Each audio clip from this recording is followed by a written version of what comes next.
Dragon Dreamers, Gina Virginia Casella here. Welcome to Story Species, Story Medicine.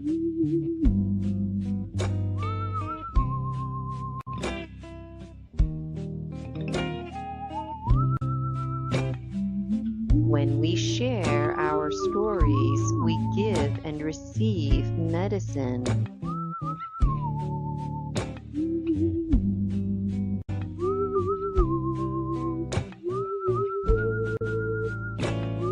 One of the best ways to heal is with the earth, and that's exactly what we do with each other right here on Story Species, Story Medicine.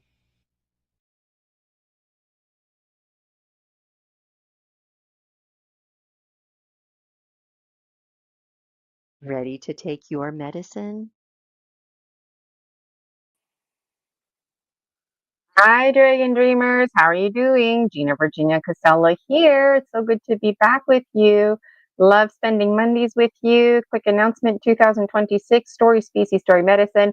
We're going to be going live on Tuesdays, and I'll tell you all about that in my post to come in Buy Me a Coffee. So check out Buy Me a Coffee, GinaVirginiaCasella.com. Discover, learn all about me. I would absolutely love if you registered for my free Facebook group, the Dragon Dream Soul Tribe Collective, and I would adore if you registered for one of my programs. Today on Story Species, Story Medicine, I have a very special guest with us, and I've got my notes here ready. If you're like me and looking to level up, check out StreamYard. All right, I'll bring Michael to the stage in just a moment here. Let me read his biography for you first. Michael is a returning guest, by the way, and I had the pleasure of meeting Michael at the Full Disclosure Now conference in Florida just this past summer, 2024. Michael Kopf is a metaphysical paranormal investigator, author, and podcaster. And this is his third book, by the way. So today we're going to spend a little extra time with books 2 and 3. Make sure you catch the first one. We dove into book 1. And Michael's book is an ongoing series about his awakening journey. And so each book starts like that, my awakening journey, and then we learn a little bit more, whatever the theme of the book is. So Michael has always had paranormal experiences. He's grown up with them. He's also overcome many hardships growing up. Michael is very relatable. He does not want others to feel the feelings that he felt growing up, things that we can all relate to. And we talked about that when Michael was here the first time. Sense of belonging, being the confused warrior, things that all of us can relate to in the hero's journey that we all share. And what led him to this path was relating and experiencing his experiences with others. He's had all kinds of experiences that he can't explain. For example, when he was in Egypt, he was talking with ancient Egyptian gods and goddesses, and these are coming through to him in his dreams, bridging his waking life and his real life. He's extraordinarily understanding, has a strong awareness, has an ability to see beyond seeing, and this is just in his blood, so to speak. And so there's always things unfolding, all kinds of mysteries with Michael. And, on a side note, I'm cheating here and glancing at the biography, but I remember around Halloween, Michael told me that he went to an event and he was scaring people. That was part of the event. And I thought, oh my God, I can't handle an event like that, even if I know it's somebody, dressed up like a ghost or whatever, and they're not really going to chase me. I can't handle it. And so we had a lot of laughs like that because, if you want to be a paranormal investigator, then you got to get out there, right? Whereas me doing energy medicine work, it's all here. But that biological part, I find really fascinating. And it reminds me of folks like Jessica Jones and the Cryptid Huntress. And that's what I'm saying. Michael is very easy to relate and fit into any storyline, really. So Michael's experienced time travel twice in his life. Let us know in the comments if you can relate. And Rosie, she's got her tail in my face here. Um, he's wondering about others and how you relate to his stories, traveling to astral realms, higher dimensions, day in, day out, in the nighttime. He's been to all different kinds of worlds. It's honestly hard to keep track. And it's a relief, really, that Michael's writing these books so he can get this down. He's helped friends and families in this space and other spaces and dimensions. He's known for reading tarot on occasion, is a Reiki master, and he uses his knowledge from Reiki to help him. So I think that's really cool. And I do that too. Like, I mean, I've got a lot of life skills training behind me that I don't offer those services, but to help me directly with my energy medicine practitioner work and also with my hypnotherapy. So the Awakening series is published. It's available, Amazon KDP, to you. If you look in the description, I put some links there. And so it is my pleasure, an absolute thrill to bring Michael to this stage. Here he is right now. A big, big welcome to you, Michael. I hope everybody can see us okay. And how are you doing, Michael? I'm doing well, actually, and looking at getting book 4 ready and everything, and realizing it's December, the end of the year, and got a lot of stuff I got to get ready. Yes, like I feel like it was just yesterday. Dragon Dreamers Michael was telling me that he's going to publish a book, and I was like, finally, good, because I just met him in the summer, and it was very clear to me he had lots of information to share. And now it's like all of a sudden there's 2 more books out there, and really at heart, I'm not surprised, and that's what's fascinating because we have so much story medicine to share that folks like Michael and myself, and Tilly Treadwell as well, who has been on this show, I wouldn't be surprised if she started publishing book after book after book, because really the first book is probably this big, right? And we break it down and we organize it by themes. And so it's just such a thrill. And so we're in December. What's pushing you? Like, are you like in a rush to get book 4 out there, or what is the next step for you? I wouldn't say I'm in a rush to get it out, but there are certain dates that have meaning to me, and Right. so I'm looking at doing my best to, on the date or close to the date, publish the book for personal reasons. So book 4, I'm hoping will be December 7th, and not because it's Pearl Harbor Day, but because that was my grandmother's birthday. And so I thought it would be a nice, tribute for a book to be published on her birthday or close to it. That's very sentimental. And does she make an appearance in these books at all, or in your dreams, or is this just kind of like a separate, kind of in memory of your grandmother? She's one of my guides, so she helps me out with things here and there, and so it's kind of like a tribute as well as just an acknowledgement of personal attachment. Yes. And was your grandmother, like, did you meet her in this waking life? Was she Yes. deceased before you were born? Oh, okay. Nice. Nice. That's very special. My mom's birthday is on the 3rd, so we're gonna have tacos. I was just thinking grandma because that's Rosie's grandmother. So important dates. Wow. Wow. And I can relate to that too. Like I said, folks, Michael's very relatable. My books, I would like to publish the Dragon Dreams Oracle. Um, and I want to do that before December 21st, because December 21st is the official first day of winter. Not to put a timestamp on it, but it would be nice if it was available for the season of dreams, right? Right. So, I don't know. So we got some folks here in the audience tuning in with us. A big, big welcome to you. And Tony Ann, welcome to you because I've seen you following me around.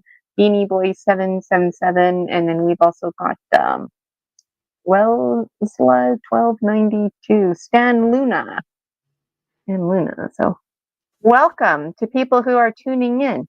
So, Michael, what's big difference, just in a nutshell at glance, the difference between book 2, book 3, and book 4? And I've got the books here. I just tend to get excited and ahead of myself. So let me rewind for a moment here, and then I'll let Michael take over a bit more.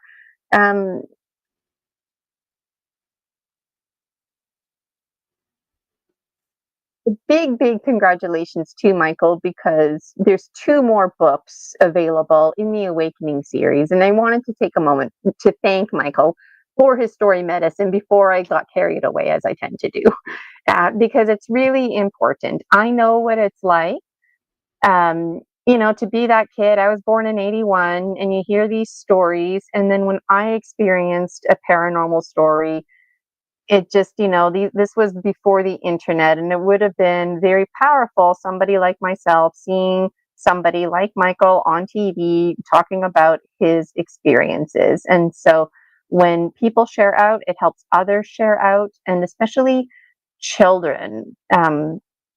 This is all my content is not for children. Why? Because I don't want to hear it from the parents. But like all my content, is targeted for everybody, really, at heart, and children, because children, everything is a big deal to them, right?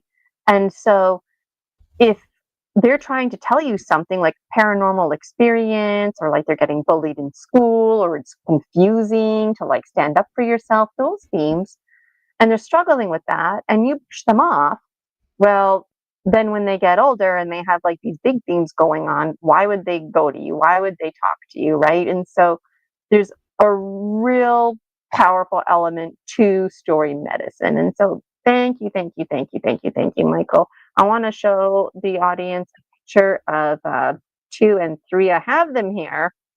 There we go.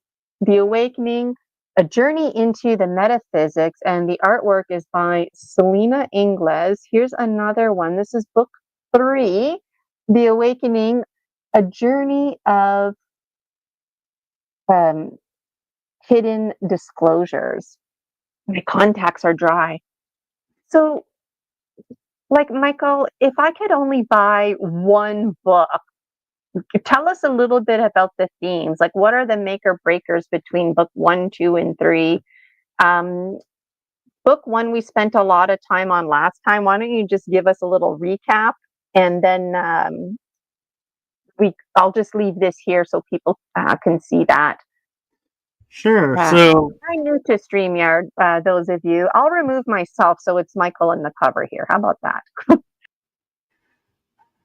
So book 1 is the paranormal side of my life. And so if you are interested in the unexplained and podcast show the energy that surrounds us and paranormal verses, that I talk about that mostly in book 1, which was my journey from before I was a paranormal investigator to current time. So I have more stuff coming, so be aware that this isn't the end of the journey, it's just a part of it.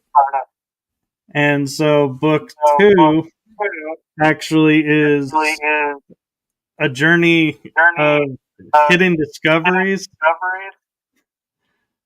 And this book is my 3-year journey into discovering about the secret space programs and other esoteric topics or hidden topics. So if that's your interest, then this book I feel like would be resonating with you, because I only share my personal memories and experiences. I don't share what other people have shared with me, because if I don't resonate with it or able to validate it, I don't count it, so to speak. So this is my personal journey. Okay. And then, And we're going to read samples too, everybody. So don't worry. But just a little bit more context, Michael. Like, are you in a like space program in this book? Are you? What kind of roles do you have in there? so a couple of the roles that I have is I can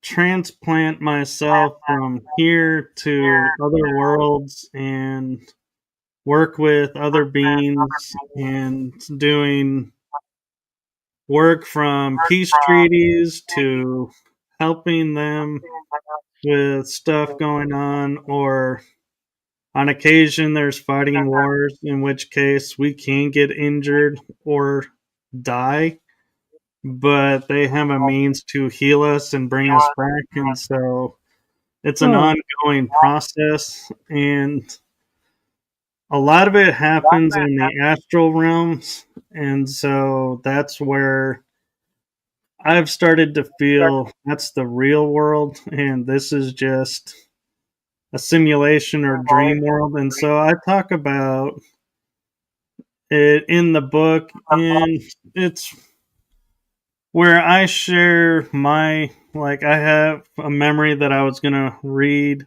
and share with you.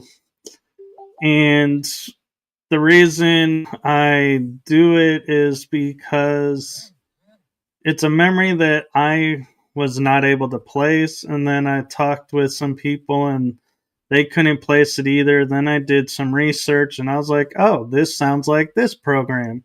So apparently I'm in this program. And so that's how it unfolded for me. And so there are memories that I share that I'm like, is this related to the programs? I don't know. It sounds like it, feels like it, but I don't know. And so I leave it up to the reader as well to go, is this or isn't it?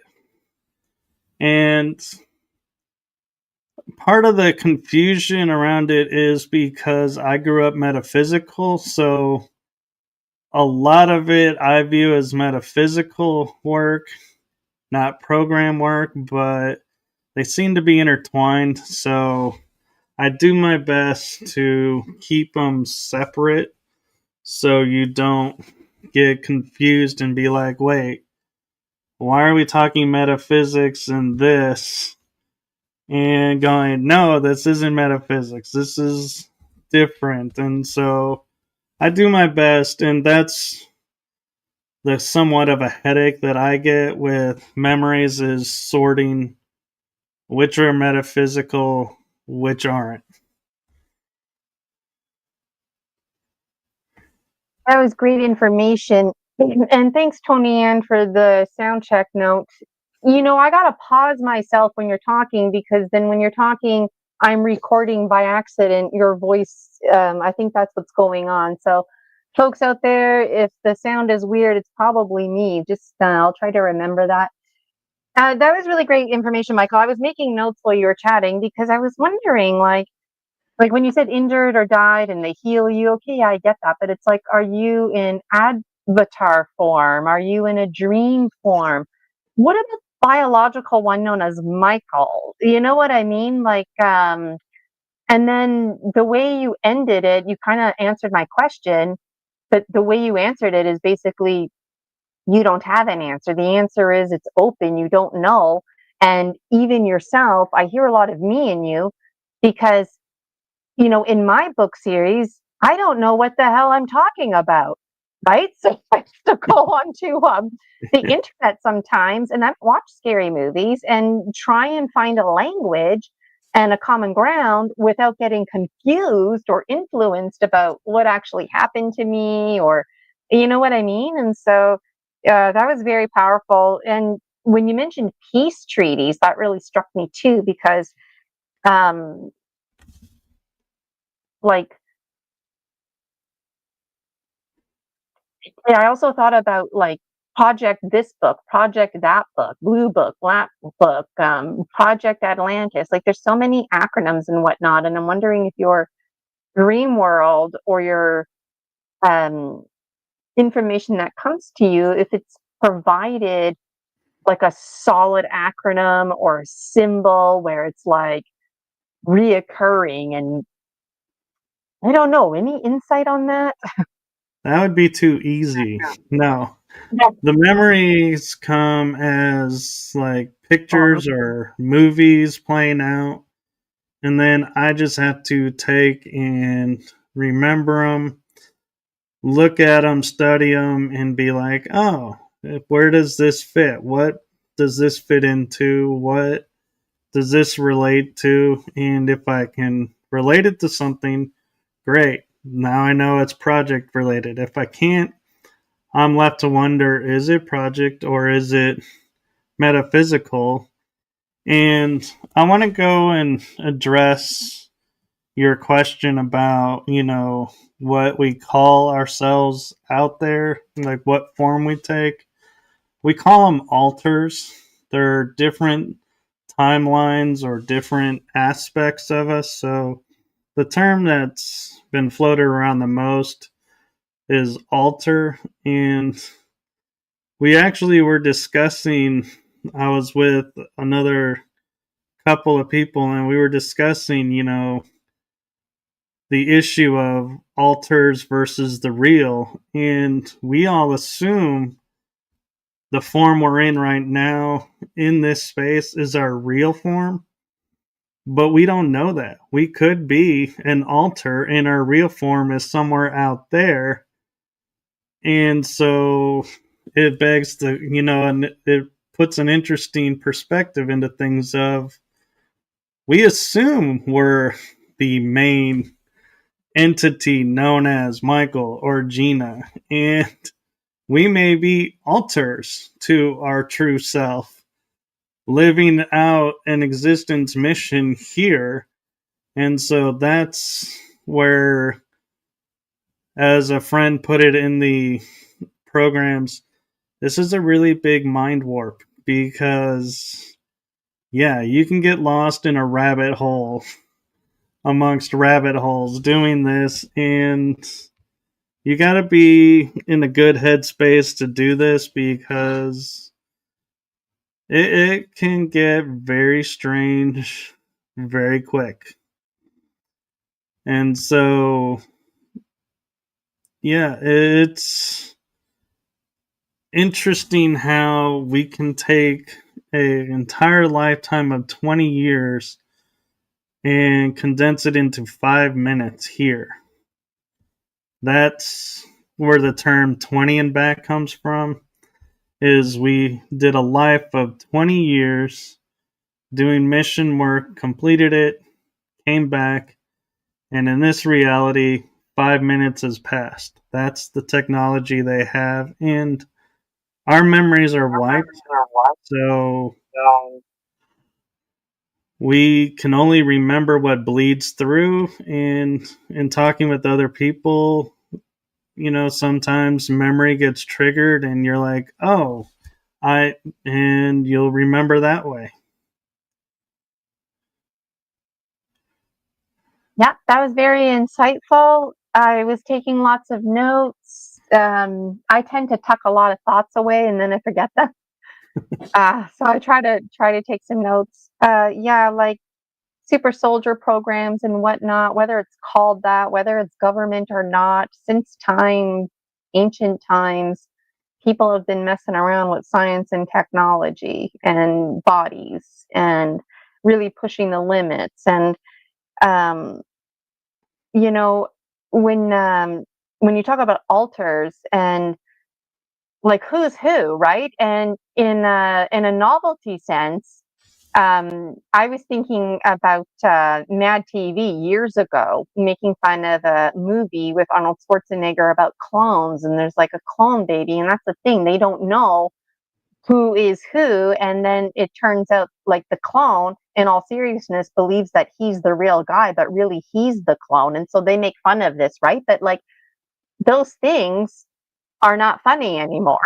Those things are like, whoa, this is actually lending, um, like your book, it's lending um, a form, an image, and a structure that we can process to provide us with this information. And it makes us feel uncomfortable because there's a lot of stories out there that people are telling that are not true.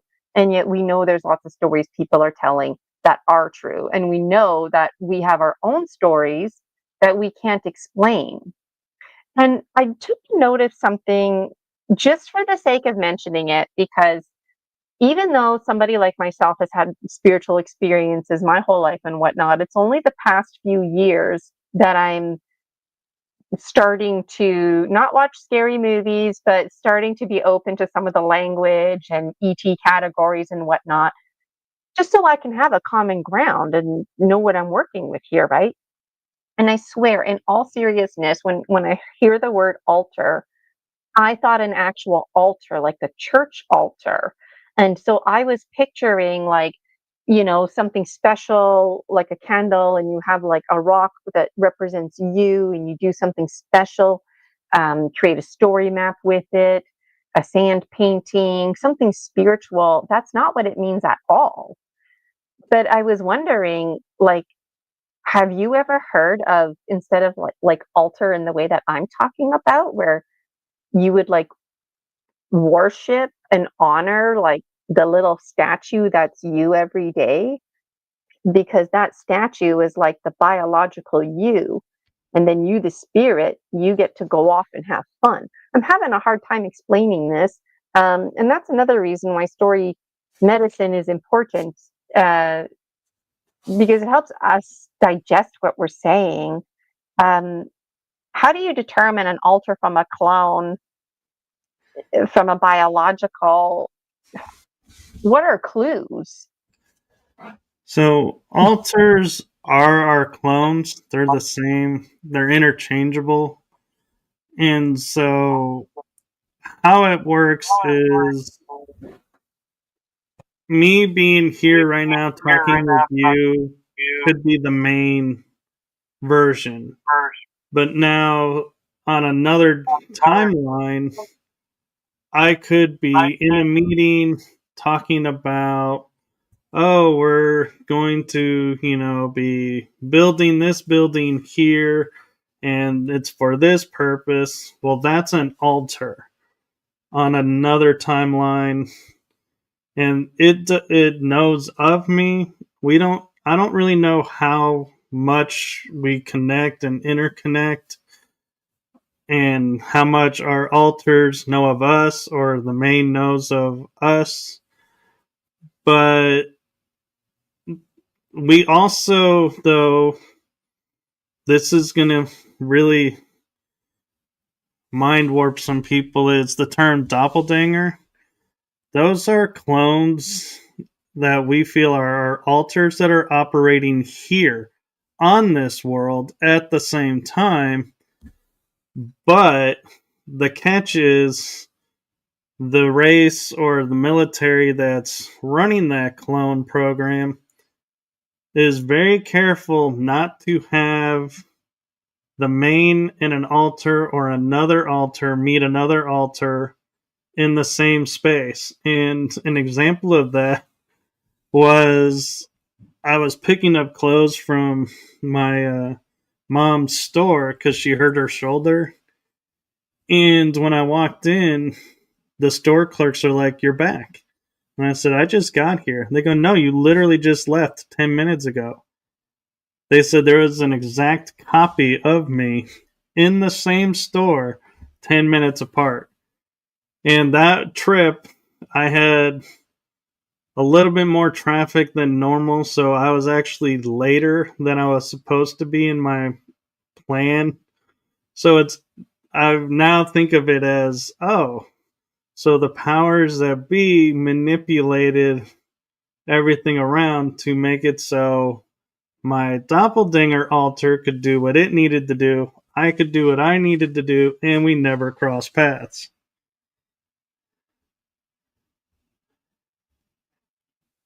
You forgot I was muted. I was like, yes, good, but you couldn't hear me.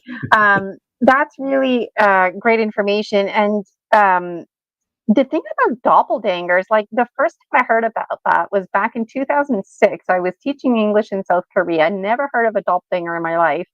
And my friends and I, we went to the IMAX and we were watching some planet Earth, people going mountain climbing, deep sea diving, whatever. And then all of a sudden, I saw myself on the big screen, and I was just having this moment like, what? Like, how is that me on TV? And then I turned here to like, tell my friend, and the whole row of my friends was looking at me and they're like, that's your doppelganger. And I'm like, what? And it was just like freaky, right? And so I'm like, wow, there's some other Gina explorer out there.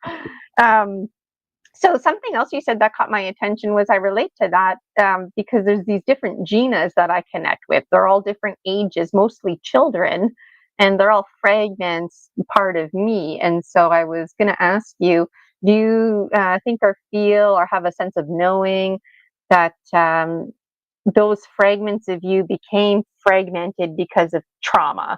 And basically, if using myself as an example, I'm all one, right? But then when there was a trauma, oh, now I'm branched out alter age 7 Gina. And now there's another trauma branched out over there. And so would you consider those to be alters, or is that a different level now that we're talking about? Is an That's a alter a tricky fragment, to question. clarify? That's a tricky question because it could be, but at the same time, under metaphysics, Mhm. it could be something else.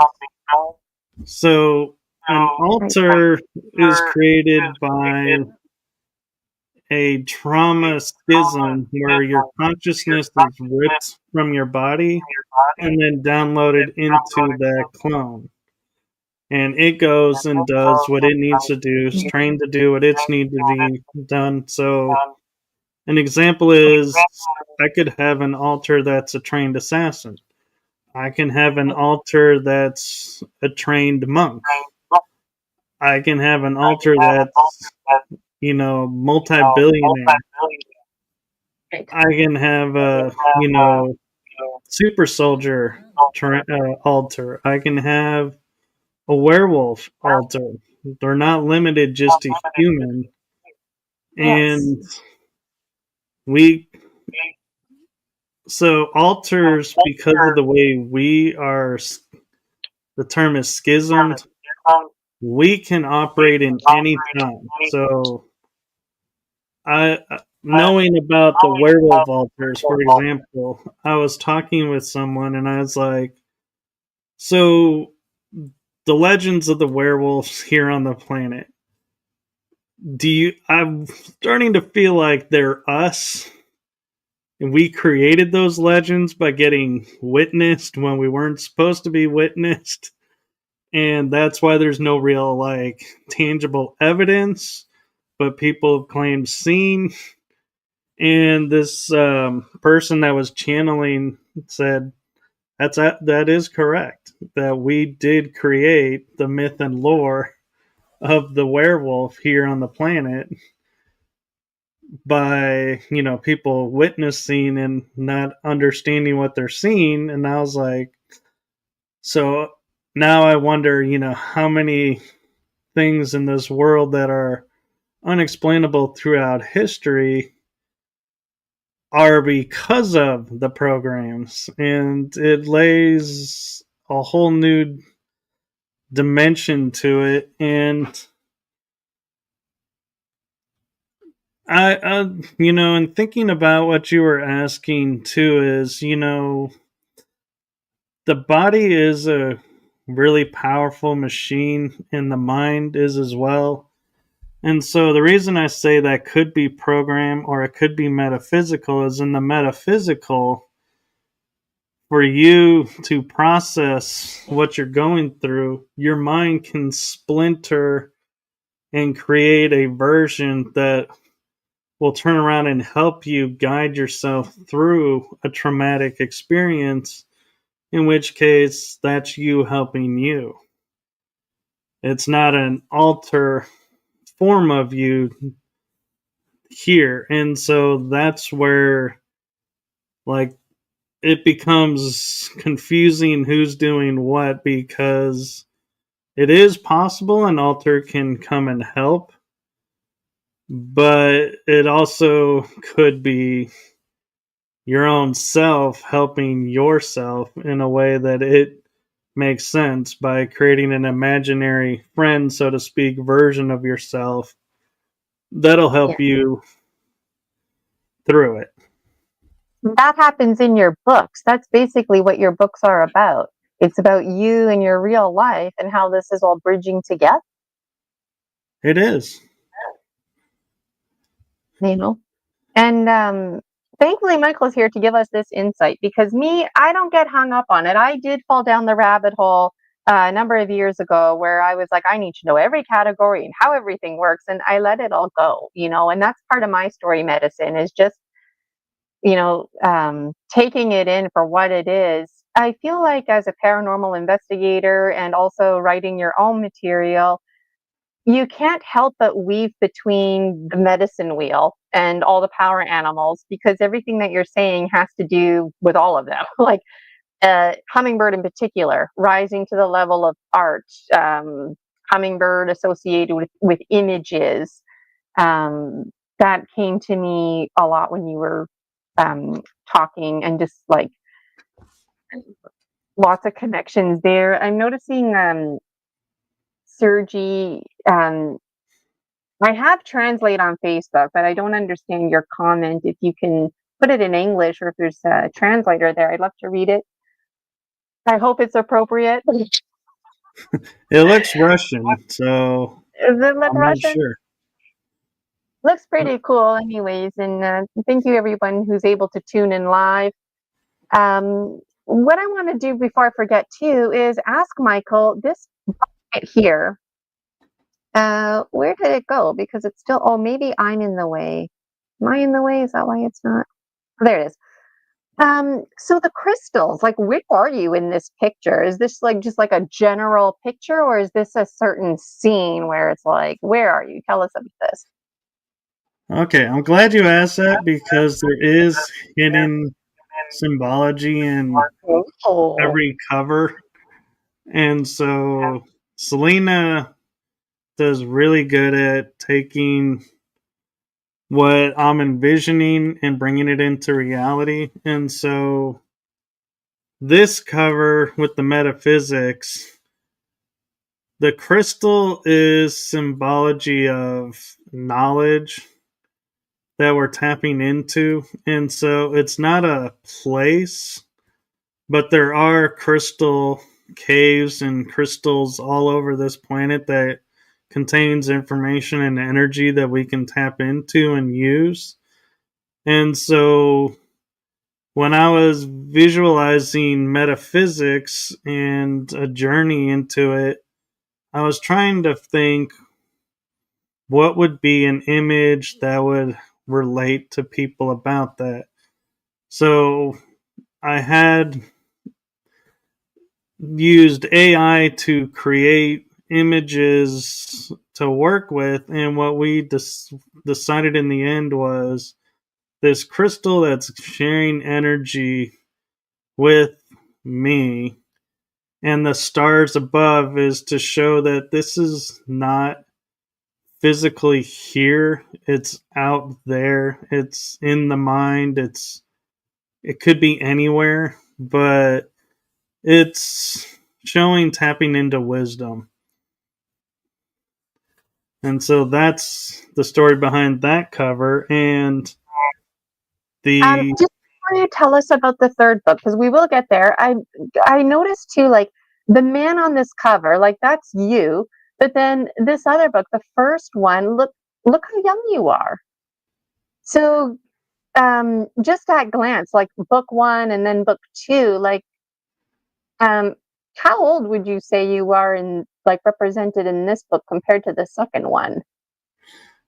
so in the first book, I would say I would be in my late 30s, early 40s is when I started really getting into it. And metaphysics I've actually always been into, but when we think about metaphysics and learning, we think of people as elders. So we were going by the fact that I have more white hair than, in the first cover, actually. And we were just kind of trying to show a difference of the spiritual, um, paranormal side and being here on Earth. So this one, we decided to make myself look like the elder knowledge that I have and that I've grown and have wisdom of ages that I can tap into, so to speak. And so that was the idea behind that. And if you notice on the second cover, this one is so this cover has hidden symbology of the fact of I have memories of being on Mars, and the lightsaber sword that I'm carrying is mine from the Orion Wars. And I actually hid it on Mars and went back with the help of a friend to get it back. And so Mars is a key area for me. So we had half of the cover being Mars, and the other half is a cave with a lady in it because it shows, for the intention of the book, is where is information usually found that's been hidden? Well, they're in caves. People go into caves and come out enlightened. So we were using this to represent going into a cave and coming out, and that we work with different star beings and stuff and other races. And so it looks like a spirit in the back, but it's actually a being that's sharing information. And so each cover has multi-layered design around what the material is covering. So with this being the hidden discoveries of being in the secret space programs and other esoteric knowledge that I've been tapping into and studying, we made the cover look more fitting for that. And book 4, I can share. I don't have a picture of the cover yet. We're still working on it, but it's going to be a much different cover with more hidden symbology in it. And I'm not quite sure if I'm going to make myself recognizable or not, because it's going to be a much younger version of me. Because book 4, I will tell you all now. I will be back on December 22nd to talk about it on this show. But this book is my personal life from birth to current. So it's not going to be the paranormal side of me. It's not going to be the metaphysical side of me, the esoteric side of me. It's going to be my life's journey growing up here on Earth. And so I'm kind of excited to share some of what I've learned and what I've come through at different stages of my life. And I will tease that book 4 will actually be the only book in the series that has a table of contents and chapters. So it's actually divided into chapters because of how I wrote it. So I'm hoping it'll be a fun, in-depth read and everybody will enjoy it. But Maybe it'll have page numbers too. nope, no page numbers. Does 2 and 3 have page numbers? I know book 1 does. I don't do page numbers because I have the mindset of when I'm reading a book, if I look and I know it's a 120 pages and I'm reading and I'm getting into it, but I look down and notice I'm on page 30, I'm like, oh my God, there's a whole lot more to this book. And I Yeah. start getting in the mindset of, oh my gosh, is this going to end? Mhm. Where since it's written as a journey, I'm like, as long as there's no page number, you just keep turning and going, is it going to end? Are we going to keep going? And it's like an adventure in itself. Yeah. There's a beginning, a middle, and an end. Maybe you should do that. Part one, part two, part three. Instead. I might I write think it into a script and make it a movie. you could do that. I'm trying to make mine into a movie. So, you know what? It's just a matter of finding somebody to do it right. And I'm sure lots of people who are publishing books are going to start making all kinds of movies because the technology is available now. And it's fun, once you get the hang of it. I always have so many more questions for you. We've been talking though for about 50 minutes. We still have to read. But I was just thinking to myself, like, yeah, you might, um, you know, find yourself in werewolf form or something like that, but also the fact that we make up the stories of the monsters because we are the monsters. Life is like Scooby Doo. The monster's always, pulling off a mask. It turns out it's not a monster, and it's us. And just alchemically throughout history, like it's possible that we're the vampires because everything started in the darkness, and then when there was light we couldn't bear it, right? And so it's interesting how these timelines weave together. But that's why we have to keep having Michael come back here. And what's nice too is because you're a returning guest, we don't have to spend so much time reiterating information. People will catch the replays, and then we'll just get into a nice routine where you come on here and we do a quick recap and get busy reading, which was my intention today, but I just couldn't help but chat away. So if we start with book one, um, are you going to read first or is my part first? I wasn't sure. Both of Michael and I are reading today. Well, I can read from the Hidden Discoveries book first, and then you can read your part, and then we'll read from book three.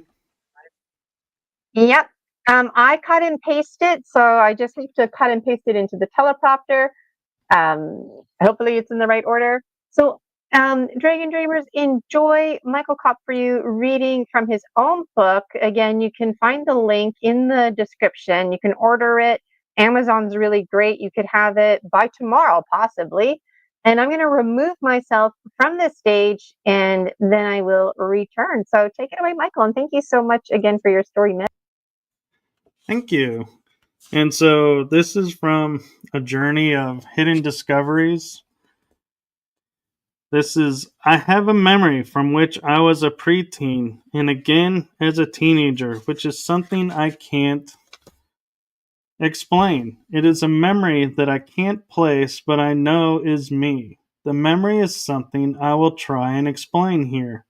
In my memory, I am being summoned up to my fleet of ships in space watching over some stargates.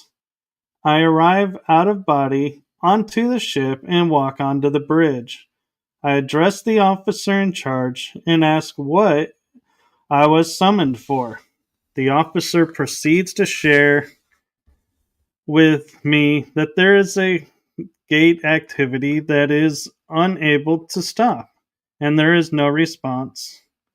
This is against galactic law, and therefore I look at the officer and I say, I will deal with this, and thank you for bringing this to my attention. I walked on the ship to a room that had led to the top of the ship. I changed into a special suit that was designed just for me.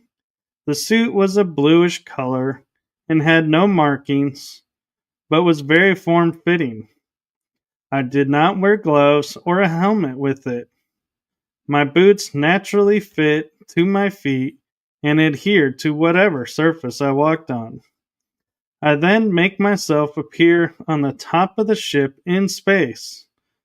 I look back and see the planet Earth below and behind me. What a sight to see from space. I do this every time I enter space. I walked on the ship with no effects from being in space and stopped when I reached a certain spot. I sensed what was coming through the Stargate and determined what the next course of action is. I oversee this fleet, and protecting this Stargate and region of space has been my responsibility. I determined that these ships were not cleared for this and raised my arm. I held my hand up and energy formed around my hand. I then sensed the Stargate open and activate. I used my psionic powers to stop the ships from traveling further. I then seen each ship that was entering or had entered into the space before me glow like my hand. I then sent these ships to another dimension where the people of that dimension would take care of those ships. I then used my psionic ability and shut down the Stargate. The ship still in transit and now stuck between where they came from and here until I open the gate and let them travel into this space. Even if another ship uses the same Stargate, those ships are trapped and will remain trapped. This is a safeguard put in place to protect the trading lanes and shipping lanes used by benevolent star beings. With the area secured, I turn around, place myself back into the room where I put on this nano suit. I change back into my normal clothes for being on ship and walk to the bridge. I went to the sensor officer and bridge officer and asked both of them for a status update. They assured me no more ships were coming through and the Stargate was secured. I thanked them both and returned to my body on Earth. I then proceeded to go about my day, only with a couple of minutes missing from my day.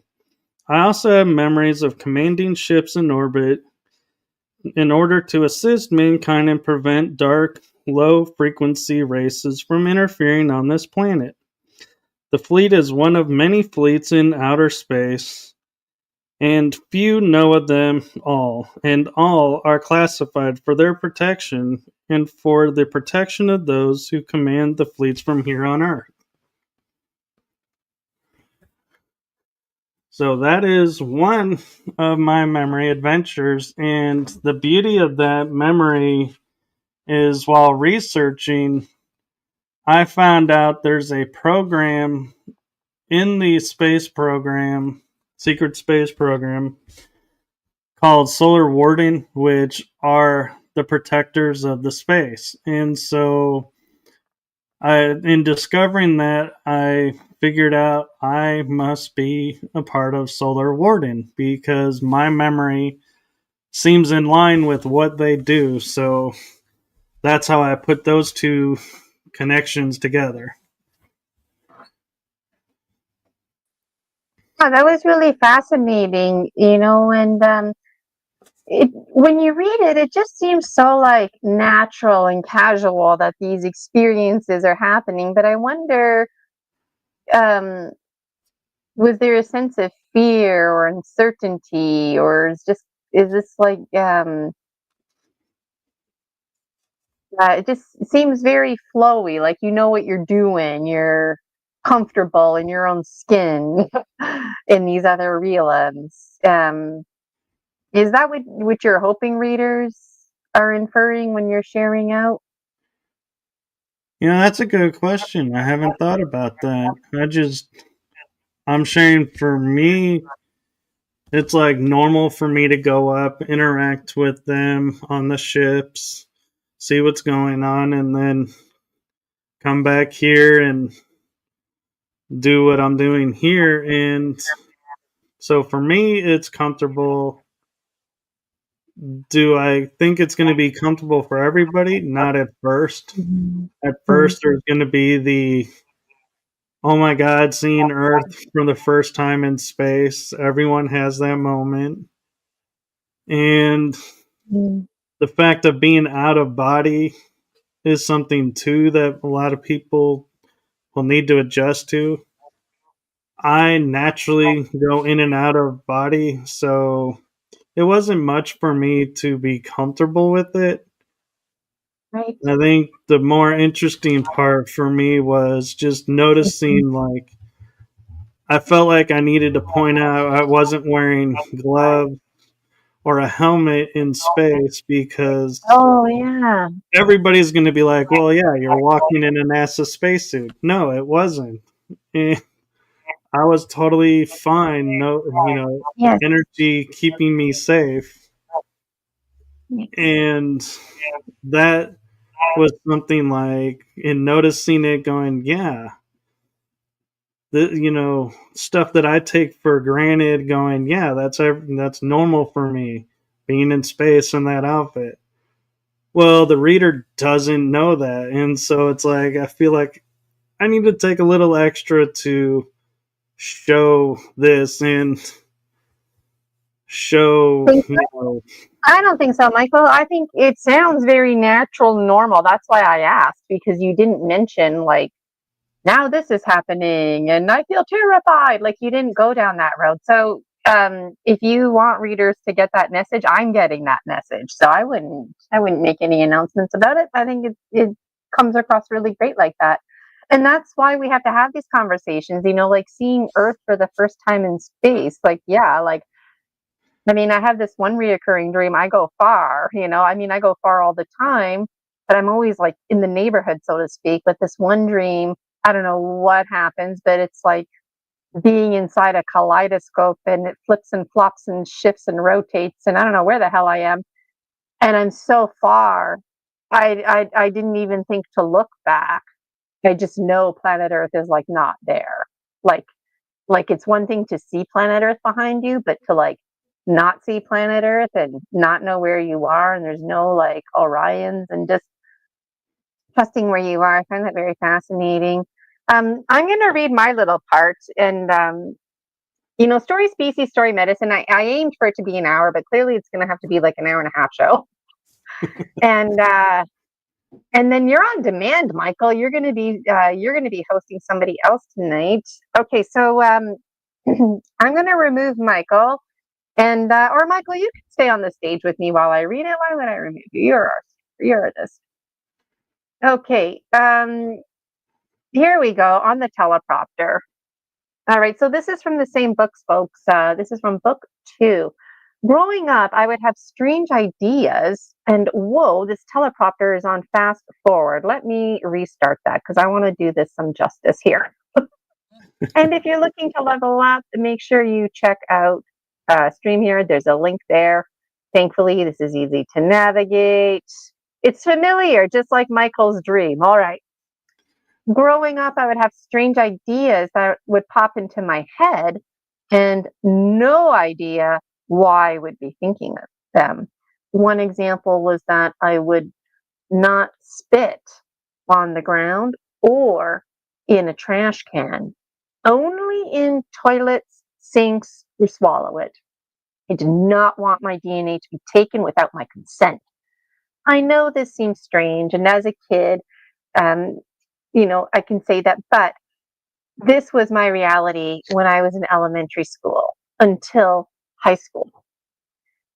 I would think to myself that someone will come along and clone or use my DNA without my consent because I felt different from others. I also had a fear of going to the doctor for any minor injury because I was worried they would discover something about me and turn me into an experiment. I was worried the doctors would find out how fast I can heal and experiment on me to replicate the ability. I thought it had something to do with my blood growing up. these were irrational fears, examples of irrational fears that I had to overcome, and now realize it was my subconscious mind warning me of something from the past. Little did I know that those irrational fears were just the start of my unfolding. And I love that last sentence, my ending. Like, like now the movie's gonna start, and Michael's gonna be like, smoke coming from his feet, and off he goes somewhere on some exciting journey. And so, that's well written, and I like it because, you know what? Like when I was a kid, I was concerned that I was part gorilla. I shit you not, because I'm on the hairy side, okay? And I don't know what happened. Like I had a lot of peach fuzz, and then all of a sudden in like like one, grade two, it just whoa, and it was black. And I remember being scared. And I remember one time my cousins are like 10 years older than me. They're over, and they're old enough to drink and stuff, right? And my dad ended up ordering hot wings, and I remember they were making comments like, "This is gonna put hair on your chest." And I remember seriously putting the hot wing down because I was scared of what it sounds so irrational. And I love spicy food, but like I remember thinking, oh my God, I better tone it down so I don't get hair off. But you know what? Like that's why we have to share these stories, because in my childhood, when we would play games with kids, you'd have to hold hands and stuff like that. Some of like I always you wouldn't catch me dead in short sleeves or tank tops, right? So some of the kids, it was like a secret. I'd show them my hairy arm. Oh my God. And then they would feel uncomfortable holding my hand because they were genuinely scared that it might pass on to them or something like that. And so I couldn't imagine being like you're in your shoes where you think something's wrong with your blood, and even just doing something like a haircut. Like that didn't even cross my mind. It didn't cross my mind. It was probably for the best, right? Probably a good thing. But like that's scary, you know? And I believe, I don't, it's just my own personal belief that there are experiments going on, government and non-government, um, trying to get like gorillas, because they're very powerful, to fight for us, to train them to fight for us. That was an experiment that took place. And then also trying to like clone people with stronger species like a gorilla. And so in my child mind and evolution, it just, all of that came together. It was confusing. It was scary. And then when two angels came out of my wall, no wonder that pushed me over the edge and I ended up in the special education classroom. Right. So like we can laugh, right? But wasn't that long ago, there was a little girl that was scared. And there was a little boy out there who was scared, like, I don't know. What are your thoughts, Michael?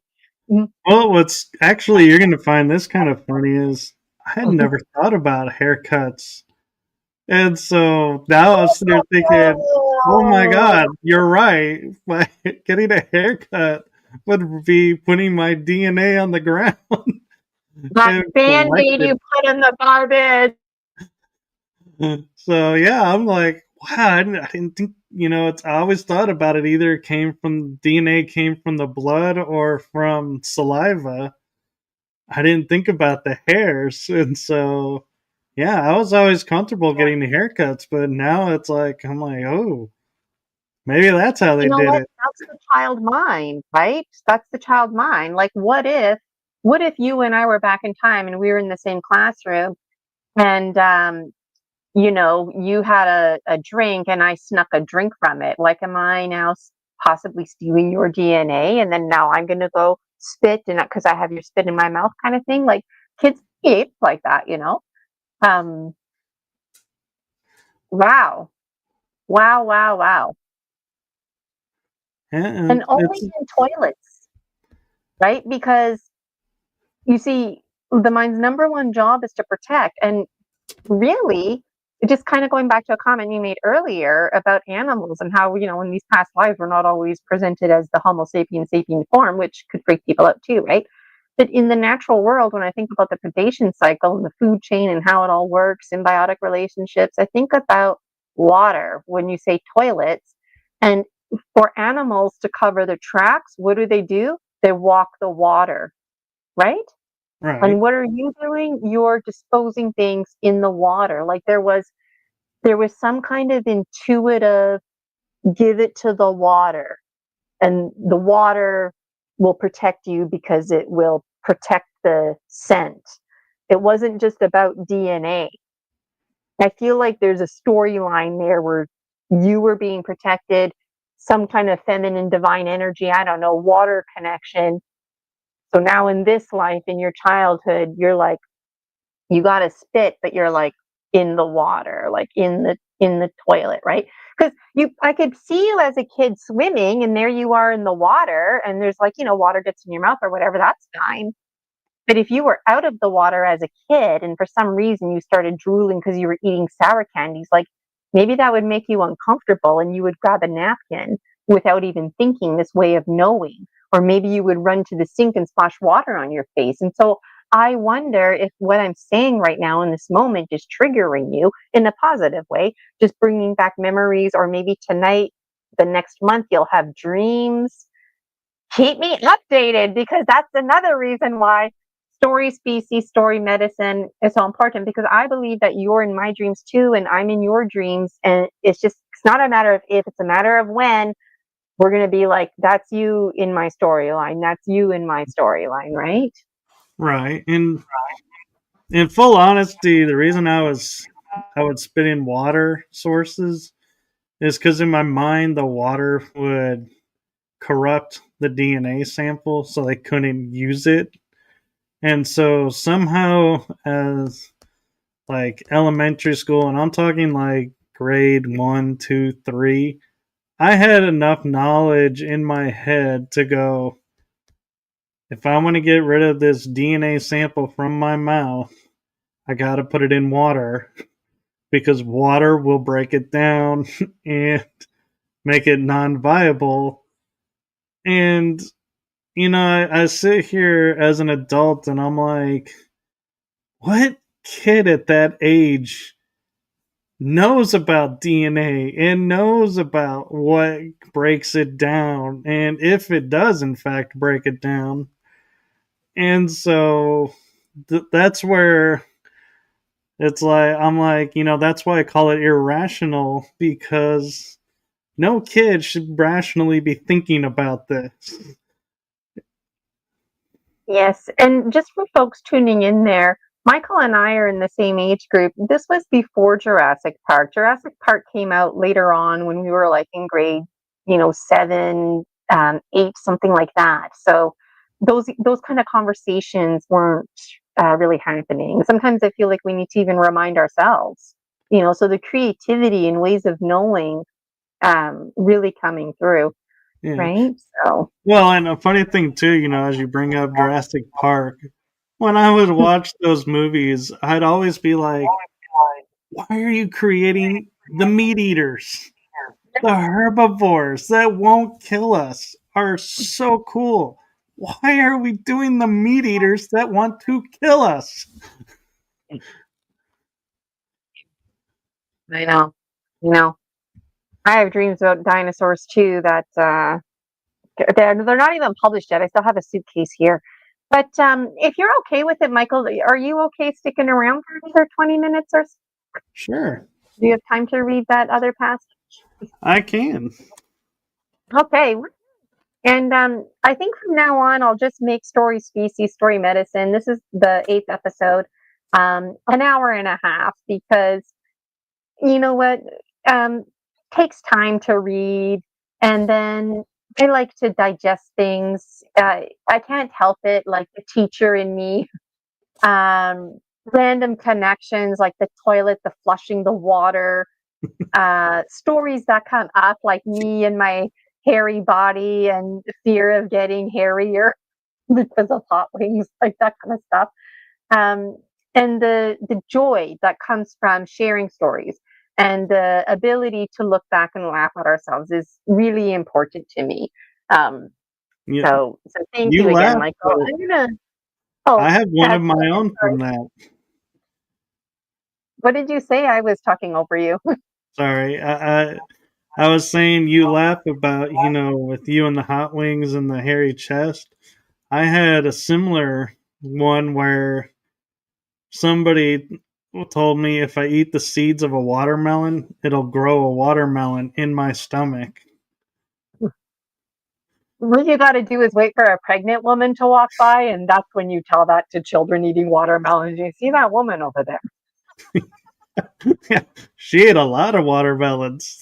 She had a watermelon. Now it's growing inside of her, you know. Okay, well, I'm going to remove myself from the stage. This is Michael Kopf reading his own works, book 3. Here it goes. And I always feel bad for leaving. I don't know why. I'm here. I'm just in the background. But I'll Oh, remove it's myself fine. from the stage. So this is book 3, Journey into the Metaphysics. This is my copy, so your copy won't have that not for resale stripe across it. But here we go. A soul family is something I want to take a moment and share what I have discovered this means to me. We all have brothers, sisters, cousins, nieces, nephews, aunts, uncles, grandparents, adopted siblings, adopted extended families. These are family, yes, in an earthly term. A soul family are people around you that come when you need them and help pull you out of the darkness or shadows. Lift you from the darkness, feel what you are feeling, know you on a deeper level. Some soul family members may be your earthly family members. Some come in the form of friends, strangers you connect with along your journey for a while, and other deep connections. Soul families are not related by blood. They are related by energy and quantum soul energy. I use the term quantum here to describe it as energy that transcends boundaries of land, water, sky, galaxy, universe, time, and dimension. This type of family is there no matter what and is never wanting anything but you to grow and learn who you truly are. Some soul family members may have more memory than others of the connection. This is natural. When you notice someone and start to talk with them in a way that is meaningful and deep, that could most likely be a soul family member connecting in the divine right time for them and you. People come and go in your life along your journey. This is due to lessons and having people support you as long as needed. This is also explains, in my eyes, why some people seem to have deeper impact in your life for short periods or long periods of time. Learning family is more than just blood was an important lesson for me in this lifetime. Guardian angels and guides are soul family, assisting from the other side. We are always around our soul family, which makes this family a much deeper and stronger connection than our earthly family bonds. Our earthly family can come to teach us lessons, and that is why families can grow apart. One lesson is achieved and learned, they will move on, and so do you. I wanted to share that part because I think everyone gets hung up on the term family and what it means and everything, and to show that it's multi-layered and that there's other family, and so it's not limited to blood. Absolutely. I was thinking the same thing. Something that came to my mind right away was my gemstone readings, because there's a gemstone that represents family, and it's open when I say that, and it's everything that you just said. So when I'm working with clients and this gemstone presents itself, I'll tell them it could be your Star Nation family, it could be your biological family here, it could be your work family.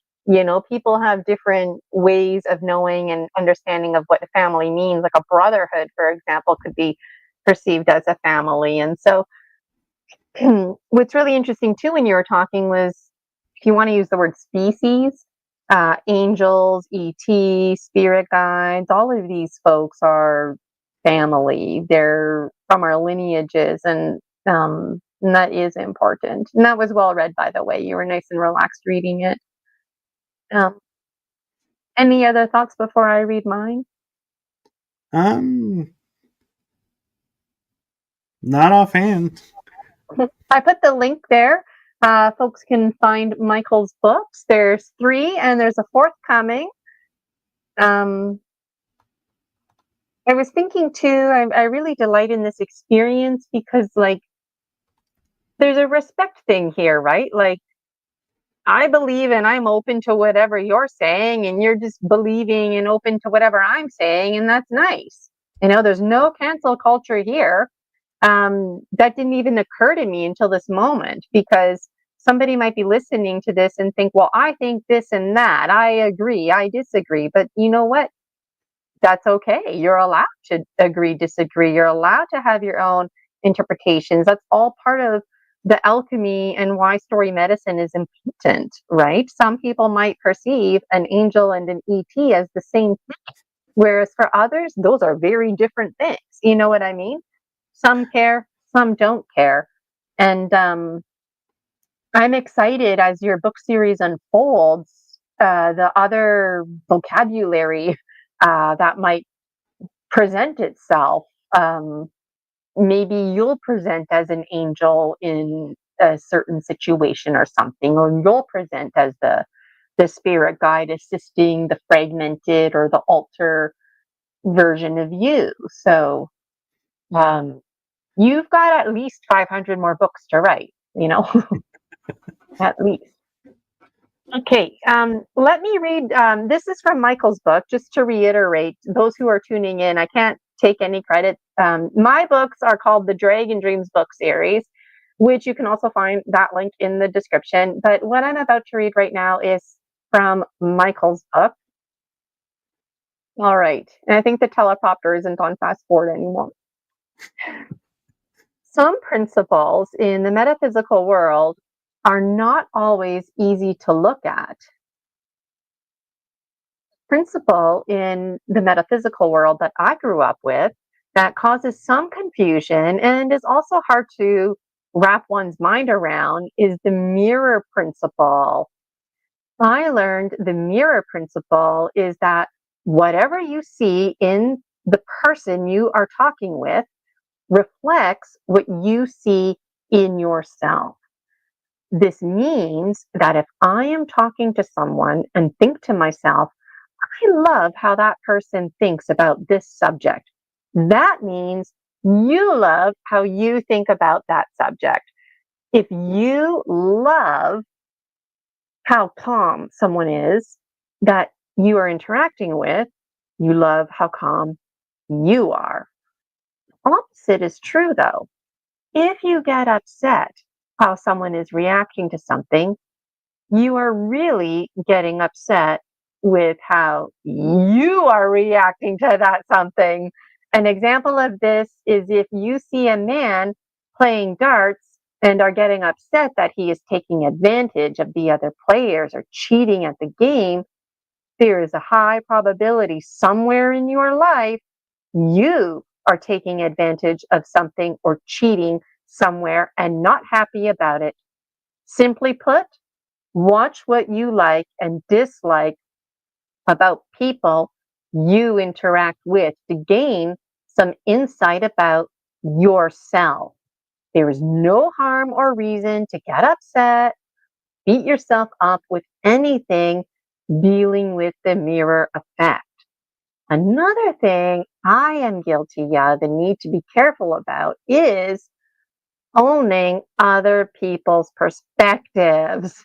They are seeing something about themselves and reacting to you about it. And if not careful, it can take that on and must process something that was not even yours. Judgments are very catchy and very easy to take on or dish out.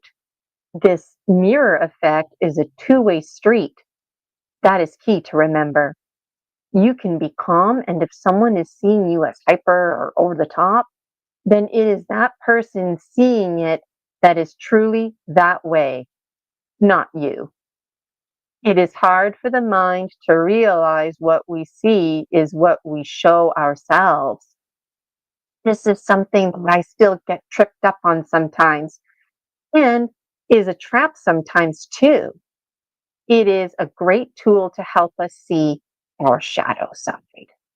That was very, very well written. That's great advice for anyone bullying anybody with snobbish behavior. That is a direct reflection of their own insecurity, right? And in this business of the world showing you what's inside, because the whole universe is inside of us and it unfolds out, and we see that. There is no such thing as past, present, future. It's the now, and there's memory that we can project, and then there's um, the unfolding now, the alchemy. So I thought that was really good advice that you gave, and it sounded really heartfelt too and meaningful, like talking to a friend, like if I was having experiences and I was feeling freaked out and I didn't know like who to talk to, like this is a book that I could read, back when I was like 14 or something and really resonate with this. There's no big scary science words in there. It's readable, it's manageable, and it's like having, I don't want to use the word new age, but it's like really it's the ancient future, because this is old technology that sharing feelings and counseling and insight and things like energy medicine and healing compared to today's psychology, which I feel is outdated because it's missing all of these elements. So, Michael, do you have any final words for us or any insight about what I said? And thanks for listening to me. I mean, we're here to listen to you, but I just love sharing, and it's refreshing because it's not my story, it's somebody else's story. What do you think about my feedback? I don't know. What's going through your mind? What I think was great is how you picked up on the deeper meaning of, you know, I grew up and I would hear all the time, well, what's the positive you're seeing in them? You can't see it if you don't have it yourself. And so it was another way of looking at that and making sense of it. And I liked how you were like picking up on it and being like, yeah, this is everyday life. And I so many times, will quote unquote people watch, and I'll hear people saying, oh, that person looks really great that way. And oh, it's so nice how they're doing that. And I smile inside because I'm like, well, I'm glad you're seeing yourself. But I also notice, though, I get a little sad when I then hear the follow up sentence of, I'll never be like that. And I'm like, you already are because you're seeing it. And so don't let people, or yourself talk you out of being who you are and what you are. And so that's where I was breaking down the mirror principle and trying to explain it for people so that when they are going through their daily lives and they notice little things of liking something about somebody, what they're doing, they're liking themselves. And so it's like a boost to your own self. And I wasn't trying to be like the therapist and saying, this is what you got to. I literally wanted just for someone in their own life, in their own day, to see themselves in a new way and let them see how they can lift themselves up. And I always will say to people, there's always hope whenever you're feeling down about something. Well, this is what I'm talking about. This is the hope of, like you see somebody how great they are. You're seeing how great you are. What is a better gift?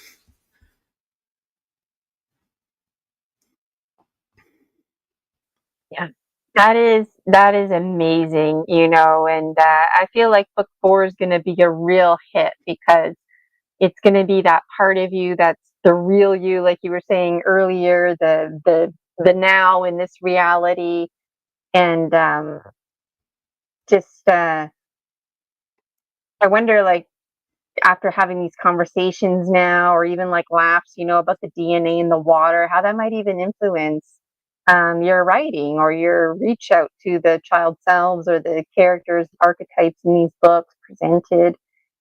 Um, it's really powerful, because you want people to know that it's okay to be you, right? There's never going to be another you out there, even if they tried to be you. Even if there was a clone, the clone cells, they can't hold the form. That's why clones don't last. There could never be another you. There can never be another me, and we all have a role to fulfill. Like, I just there's so many students, because I was a teacher for 20 years, right? And these kind of conversations, putting the social emotional first, believing in who you are, seeing things in the world that are in right relationship with you. I wrote that on here, in right relationship, because when you're looking at the world around you and you like what you see, you're in right relationship. When you don't like what you see all the time, you're not in right relationship. And like you said, there's something inside of you that you're not in right relationship with. And you know what? We can't control our epigenetics, right? We can't control our environments. But you know what?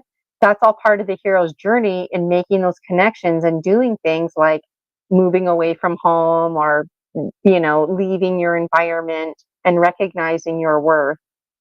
So really knowing your power, because it's appalling how quick others are to take others down. Why? Because they have to bring others down in order to bring themselves up. And um, we can get into conversations about narcissists, but I feel like, whether you intend to or not, your books are really powerful because there's that umbrella theme of believing in yourself. Don't give up hope. Keep the faith. Know that life alchemizes. That is, I clearly I can't say enough, right? I really could go on. But Well, and get one out thing there, I'll say, book. and one last thing I'll say about this And book mine too. is metaphysics has a huge connotation to it. And so I wrote, and when I would talk about like a principle, if it was a principle term that I felt like maybe people don't understand what this is, I'd spend time to break it down. Like, I may talk about choice. Well, what does choice mean? So I put in a paragraph about what choice is, means in a metaphysical way. Or, mirror effect, I explain what it is. And so that's the thing I think is the gift I give to everyone is not only am I sharing my journey in this, but I'm also taking and breaking it down into how I look at it and what it means to me, in the hopes that the reader, when they're reading it, can go, well, I don't necessarily agree with this, but I know what you're saying. And yes, I get it. To me, it makes more sense this way. Well, that's my goal, is to get you thinking about it and making it your own.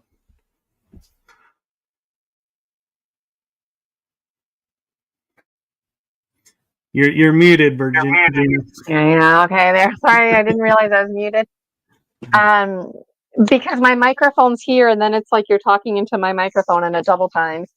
If anybody has any tips, let me know in the comments.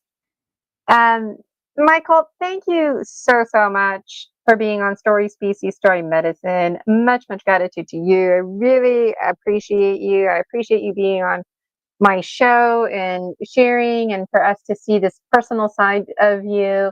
Happy birthday to Grandma. It's coming soon. The 7th is on Friday. My mom's birthday. Or no, it's not on Friday. That's November. No, On Sunday. Sunday. And my mom's birthday, the 3rd, is on Wednesday. She's still living. She's still alive. Um, Happy birthday so to her. I'll let her know. Thank you. In the not in the well, I put it in the comments. In the description is what I meant to say, though. You can find the links for Michael's books. And also make sure you check out Michael's site because he has amazing guests on his show. One of them is myself, yours truly, doing my mini gemstone readings and talking about my books. And so I think this month, Michael and I are going to see each other like 3 or 4 times being on each other's shows. And so I'm really looking forward to that. And also, I did touch base with Selena, the one who illustrated this, Selena Ingalls, and she would like to be on the show. We just got to figure out a date. So sometime in the new year, look out for the new schedule. Michael, any final thoughts? Just keep giving into hope and keep going forward. And if you get a chance, get a gemstone reading on Wednesday, the first Wednesday.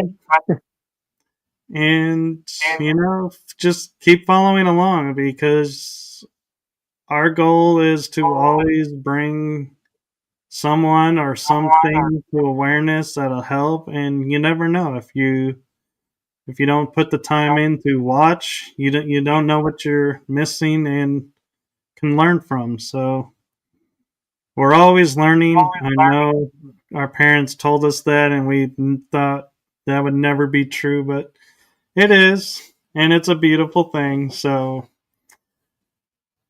I'm going to stop rambling now. Thank you again, Michael, for being on Story Species, Story Medicine. Everybody, Michael Kopf, thank you. Make sure you buy his book. And thank you so much again, Michael. I really enjoyed today, and I look forward to seeing you later on this month. Take care. Yeah.